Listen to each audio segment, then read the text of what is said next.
আসসালামু আলাইকুম। অষ্টম শ্রেণী গণিত টিউটোরিয়ালে সবাইকে স্বাগতম।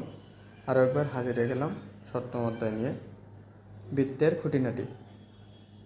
এটি অধ্যায়ের প্রথম পাঠ। এখানে 147 থেকে 51 পৃষ্ঠার আলোচনা ও কাজের সমাধান করা হবে। ধরুন এক নজরে আমরা দেখে আসি এই অধ্যায় থেকে আমরা কী কী শিখতে পারবো। এই অধ্যায় থেকে আমরা শিখতে পারবো বৃত্তচাপ, বৃত্তক্ষেত্রের বিভিন্ন অংশ, কেন্দ্রস্থ কোণ ও বৃত্তস্থ কোণ, বৃত্ত সংক্রান্ত বিভিন্ন বৈশিষ্ট্য, বৃত্তে অন্তর্লিখিত চতুর্ভুজ, বৃত্তের স্পর্শক, বৃত্তের পরিমাপ। এছাড়া আরেকটি চিত্র আছে যেটার মাধ্যমে আমরা বৃত্তের ভিতরের অংশ, বৃত্তের বাইরের অংশ এবং বৃত্ত। মনে করো তুমি তোমার পড়ার ঘরটিকে সুন্দর করে সাজাতে চাও, তাই পরিকল্পনা করে ঘরের বিভিন্ন স্থানে বিভিন্ন আকৃতির আসবাবপত্র রাখলে। মনে করো তোমার একটি বৃত্তাকার টেবিল আছে, তোমার বৃত্তাকার টেবিলটিকে ঘরের এক কোণায় এমনভাবে বসালে যেন টেবিলটির এক পাশে জানালাযুক্ত দেয়ালের সঙ্গে এবং অন্য পাশ অন্য দেয়ালের সঙ্গে মিশে থাকে। বন্ধুরা, এই যে এখানে একটি বৃত্তাকার টেবিল দেখা যাচ্ছে, টেবিলটা এমনভাবে বসে আছে যেন এই যে জানালাযুক্ত একটি আছে, জানালাযুক্ত দেয়ালের সাথে এবং অন্য পাশ অন্য দেয়ালের সাথে মিশে থাকে। কিন্তু তোমার প্রিয় পড়ার টেবিলটির উপরের তল বৃত্তাকৃতি হয়। এই যে টেবিলটা আছে এটা হলো বৃত্তাকৃতির। দুই দেয়াল ও টেবিলের কোণার জায়গাটি ফাঁকা রয়ে গেল। এই যে দুই দেয়াল এবং টেবিলের যে কোণা এখানে ফাঁকা থেকে গেল। কোণার ফাঁকা জায়গাটি ফাঁকা থাকায় টেবিলের টুকিটাকি জিনিসপত্র মাঝে মধ্যে নিচে পড়ে যায়। এই যে এখানে ফাঁকা থাকার জন্য এই ফাঁকা দিয়ে টেবিলের উপর যে টুকিটাকি জিনিসপত্র আছে সেটা প্রায়ই পড়ে যায়। তাই কোণার ওই ফাঁকা জায়গা যদি একটি সেলফ, তাই এই যে কোণার ফাঁকা জায়গায় এরকম একটি সেলফ বসাই দিতে হবে যাতে এই জিনিসপত্র পড়ে না যায়। সেলফ থাকতো তাহলে তুমি তোমার পছন্দের বিভিন্ন উপহার সামগ্রী সহ প্রয়োজনীয় টুকিটাকি জিনিসপত্রগুলো হাতের কাছে রাখতে পারতে, তাই না? তার মানে কি, এই যদি এই ফাঁকা জায়গাটা না পড়ে যেত তাহলে জিনিসপত্রগুলো সহজে এখানে রাখা যেত, সেটাই বোঝা যাচ্ছে। তোমার চাওয়া সেলফটিকে একাধিক তাক থাকবে, মানে এখানে একাধিক ধরনের তাক থাকবে। তাই তাকগুলোর আকৃতি এমন হওয়া দরকার যার সামনের অংশ বৃত্তের মতো এবং কাঠের সঙ্গে লাগানো অংশ কোন আকৃতির। সমস্যা হলো এই ধরনের আকৃতি সম্পর্কে তোমার কোনো ধারণা নেই। তার মানে কি, এখানে কোন ধরনের তাকটা ব্যবহার করব এটা সম্পর্কে আমাদের কোনো ধারণা নেই, তাই বলে গেছে। এখানে একটি চিত্র দেওয়া আছে, চিত্র বলে আছে তাকের আকৃতি কেমন হতে পারে। তাহলে এরূপ আকৃতি সম্পর্কে আমাদের জানা দরকার, তাই না? এখানে একটা প্রশ্ন করছে যে এরকম আকৃতি সম্পর্কে আমাদের জানতে হবে। এই জন্য আমাদের বৃত্তের নানা রকম বৈশিষ্ট্যগুলোর গাণিতিক সম্পর্ক ও পরিমাপ কেমন হবে সে সম্পর্কে খুঁটিনাটি জানতে হবে। তুমি তোমার শিক্ষা প্রতিষ্ঠান, বাড়ি, ব্যবহার্য জিনিসপত্র, চলাফেরার পথের নানা জায়গায় বিভিন্ন রকমের জ্যামিতিক আকৃতি দেখে থাকো। এই আকৃতিগুলো কখনো প্রাকৃতিকভাবে তৈরি, আবার কখনো মানুষ তার প্রয়োজনে তৈরি করে থাকে। এই যেমন বার্ষিক ক্রীড়া অনুষ্ঠান ও বিভিন্ন জাতীয় দিবসগুলোতে তোমরা বিভিন্ন রকমের ডিসপ্লে দেখে থাকো। এই যে এখানে একটি ডিসপ্লে দেখানো হয়েছে। তোমরা অনেকগুলো জ্যামিতিক আকৃতির সমন্বয় করে থাকো, তাই না? চলো আজ আমরা ক্লাসের সবাই মিলে মাঠে গিয়ে ডিসপ্লে করে আমাদের প্রিয় বাংলাদেশের পতাকা স্ট্যান্ড সহ দেখানোর কাজটি করি। কিন্তু কাজটি কীভাবে করব? এক্ষেত্রে পতাকার অনুপাত অনুযায়ী আয়তাকার ও বৃত্তাকার আকৃতির সম্পর্কে আমাদের জানতে হবে। আমরা ইতিমধ্যে আয়তাকার আকৃতির সম্পর্কে জেনেছি। এখন একটি ডিসপ্লে দেখানোর মাধ্যমে আমরা বৃত্তাকার আকৃতির সম্পর্কে জানার চেষ্টা করব। তাহলে প্রথমে আমাদের বৃত্ত সম্পর্কে জানতে হবে। বৃত্ত একটি সমতুল্য জ্যামিতিক চিত্র যার বিন্দুগুলো কোনো নির্দিষ্ট বিন্দু থেকে সমদূরত্বে অবস্থিত। তার মানে কি, এটা হলো একটি সমতুল্য বৃত্তের তল হলো সমতলীয় এবং এর একটা বিন্দু থেকে অন্য সকল বিন্দু সমান দূরত্বে অবস্থিত হবে।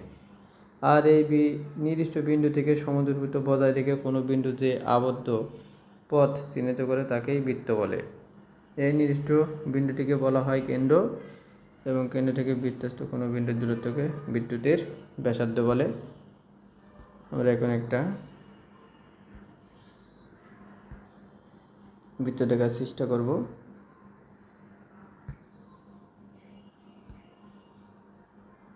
আমি এখানে একটা বৃত্ত আঁকলাম। এর মাঝে একটা ফুটা দিলাম, এই ফুটাটাই হলো আমাদের কেন্দ্র। এবং এই যে বাইরের যেটা যে আবদ্ধ যে পথ আছে এটা হলো বৃত্ত, আর এই কেন্দ্র থেকে এই যে দূরত্ব এটাকে আমরা ব্যাসার্ধ বলি। এখানে সেটাই বোঝানো হয়েছে। ডলগটো ডিসপ্লে কাজের নির্দেশনা। প্রথমে তোমরা 20 থেকে 15 জন, 15 থেকে 20 জন শিক্ষার্থী একজন আরেকজনের হাত ধরে একটি বৃত্ত বানাও। এই যে চিত্রের মাধ্যমে একটি বৃত্ত বানানো হয়েছে, এই যে চিত্রে সেই বৃত্তটা দেখানো হয়েছে। অবশিষ্ট শিক্ষার্থীরা বিভিন্নভাবে পরস্পরের হাত টান টান করে ধরে বৃত্তের ব্যাসার্ধ, এই যে এখানে টান টান ধরে এই যে এখান থেকে এই পর্যন্ত এটা হলো বৃত্তের ব্যাসার্ধ, আর এর মাঝে যে দাঁড়িয়ে আছে এটা হলো কেন্দ্র বানায়।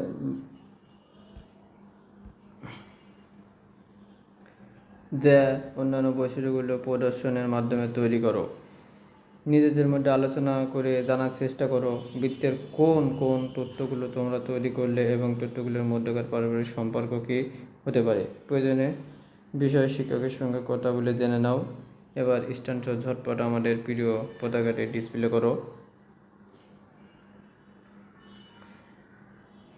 এবার আমরা জানব যেটা বৃত্তের ব্যাস ও দেয়া সম্পর্কে জানা প্রয়োজন কেন।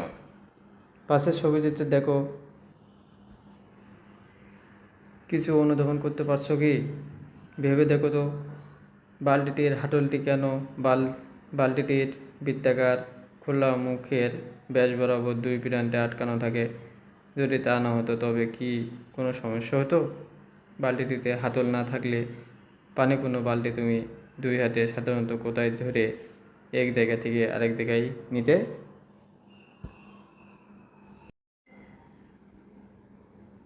তুমি ব্যবহার করো বা তোমার দেখা কয়েকটি বস্তু বা পাত্রের নাম লেখো যার খোলা মুখের মাঝ বরাবর হাতল থাকে অথবা কাজের সময় মাঝ বরাবর ধরতে হয়। আমি ব্যবহার করি বা আমার দেখা কয়েকটি বস্তু বা পাত্রের নাম যার খোলা মুখের মাঝ বরাবর হাতল থাকে অথবা কাজের সময় মাঝ বরাবর ধরতে হয় তার নিম্নরূপ। 1 হলো বালতি, 2 হলো হাঁড়ি, 3 হলো কড়াই, 4 হলো গামলা, আর 5 সসপ্যান। এবার মাঠ প্রদর্শিত তথ্যগুলো সম্পর্কে তোমরা যে ধারণা পেয়েছো সেইগুলো ভালোভাবে বোঝার জন্য প্রত্যেকে আরও একটি খেলা খেলতে হবে। খেলার জন্য বিভিন্ন ধরনের বিটাকেটে রিং, চাবি রিং, চুরি, প্লেট ইত্যাদি, পুরাতন calendar, art paper, cork sheet, masking tape বা অ্যাডহেসিভ টেপ, স্কেল, কম্পাস, কাঁচি, পেন, রাবার এবং ছোট বড় নানা দৈর্ঘ্যের কয়েকটি সোজা কাঠি লাগবে। আর খেলাটি হলো বৃত্তাকার রিংয়ের মধ্যে নানাভাবে কাঠি রেখে কী কী পাওয়া যায় তা দেখে বৃত্তের বিভিন্ন তথ্য জানা ও সে অনুযায়ী মডেল তৈরি করা। এটা হলো বিন্দু, কেন্দ্রবিন্দু। এখান থেকে যদি একটা কাঠি রাখা হয় তাহলে এটা হবে বৃত্তের ব্যাস, যদি পুরোটার উপর রাখা হয় তাহলে হবে বৃত্তের ব্যাস, এবং যদি এখান থেকে এই পর্যন্ত রাখা হয় তাহলে সেটা হবে ব্যাসার্ধ। এভাবে বিভিন্ন স্থানে কাঠি রেখে আমাদের সেগুলোকে তৈরি করতে হবে এবং কী কী মডেল পাওয়া যাচ্ছে সেটা জানতে হবে। রফিক একটি পুরাতন ক্যালেন্ডারের পিছনে সাদা অংশের উপর বাস্কেটবল খেলার রিং রেখে প্রথমে একটি বৃত্ত এবং পরে তার সাইকেলের একটি চাকা আগে। চাকাটি ক্যালেন্ডারকে 3টে অংশে বিভক্ত করেছে। বৃত্ত স্টিলের বৃত্তাকার ফ্রেম সহ চাকার বাইরের অংশ, বৃত্তের ভিতরের অংশ, চাকার স্পোকগুলো যে তলে আছে, বৃত্তের বাইরের অংশ মানে চাকার বাইরে ক্যালেন্ডার অবশিষ্ট অংশ। বৃত্তের ভিতরে যে এলাকা তৈরি হলো তাকে আমরা বৃত্তাকার ক্ষেত্র বা সার্কুলার রিজন বলে থাকি। ওহনা একটি মোটা ককশিটের উপর রিং রেখে রিংয়ের মাপে কলম দিয়ে একটি বৃত্তক্ষেত্র বানাই। তারপর বৃত্তক্ষেত্রাকার চাকটি কেটে নেই। এবার চাকটিতে একটি আংটি ও কয়েকটি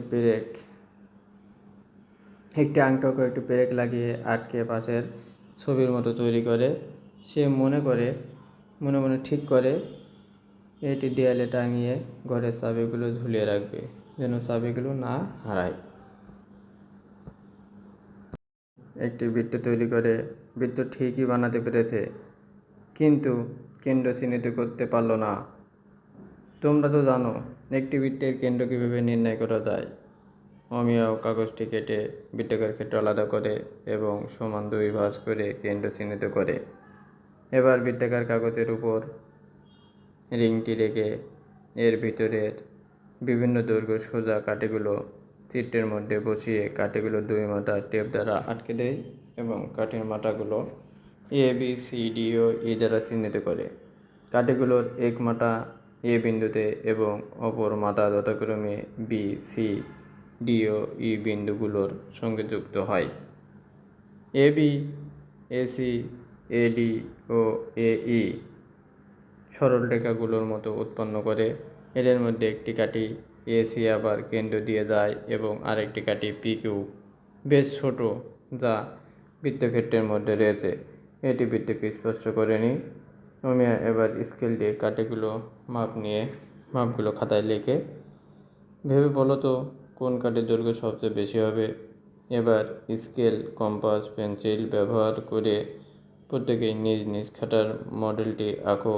তারপর প্রদত্ত এত চিত্রে উপস্থাপন করে। এখানে একটি চিত্র দেওয়া আছে, যুক্তিটা দেখাতে হবে, যা নিচেই দেখানো হলো। এই চিত্রটি আমরা এখন সমাধান করব। প্রথমে এই লেখা আছে যা একটি যুক্তিতে দেখানো আছে বৃত্তের বিন্দু দিয়ে কেন্দ্রবিন্দুতে যায়নি। এসি ব্যাস বৃত্তের কেন্দ্র দিয়ে গিয়েছে, তাই এটি ব্যাস হবে।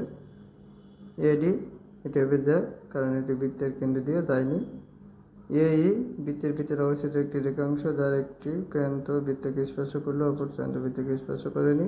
পিকিউ বৃত্তের ভিতরে অবস্থিত একটি রেখাংশ, যার দুটির কোনোটি বৃত্তকে স্পর্শ করেনি।